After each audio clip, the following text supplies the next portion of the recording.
Welcome to the Borlax droid video. He's more ripped than you.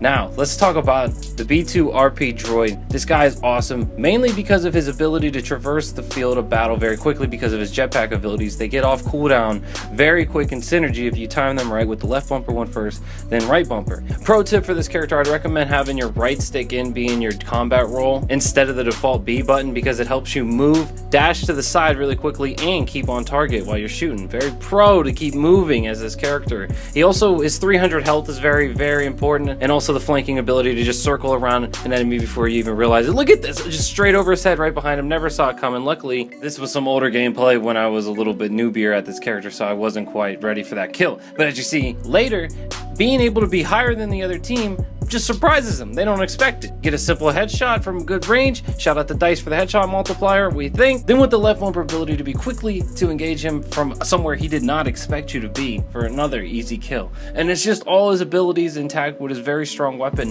that just make all those kills possible. Now, I feel like if you're playing as the jetpack droid on this side, then you have to kill the jetpack guy on the other side. It's only fair. So when I see him, I kind of get a little nemesis program going, and I want to take him out, so that's an accomplishment right there. But another thing about this droid is the ability at this part of the map, this amazing Grand Bazaar-esque part of the map, be at this door, quick left bumper jetpack over, and now you're at this door, boom. You're able to cover all 3 points because of the movability. This is something that DICE hasn't had in the previous games other than just by being a fast soldier. Which will lead me to my main point, is talking about how map design is very important and how this droid fits into it. Because of his quick dash abilities, you're able to just simply outsmart people by being quicker than them and quicker on the thought and hitting them from creative and just elusive angles as you see in this gameplay. Just absolutely filth. For having a hot start, you get rewarded with this character able to pull off more harder ability, harder tactics when your team needs some help, an enforcer to help get the tide of battle back in your swing. It's the mini hero essentially, and man, this character is very powerful.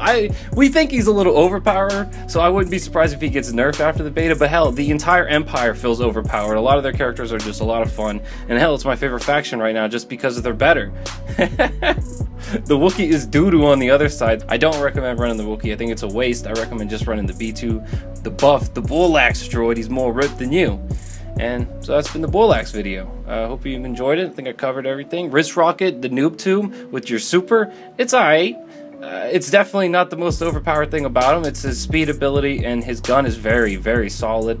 And his noob tube really isn't, so we'll see how that goes. But this character was a lot of fun, super quick, very agile, way to push the tempo in a way that you just couldn't do in previous DICE games. If I'm playing as the droids, I use this to get to Darth Maul or Boba Fett, and it's just a boom boom, and then it's part of the game. So playing as him once a game is always really fun, and playing with him very aggressive as a different playstyle, spice up the gameplay, keeps it fresh and keep going. So as the map goes on, as the game goes on, you keep playing as different characters, and that's what makes this a lot of fun, is that he's just one of the 3 characters you play as one game. You're not playing as one soldier anymore. You're playing as 3 different people the entire game, and that's why I love this game. Each character adds a different flavor to the game, a different style, and it's a fresh way of playing it, and that's what DICE did with this game, is they made it fresh, and that's what makes it fun. Shout out to DICE for figuring out a great formula to run with.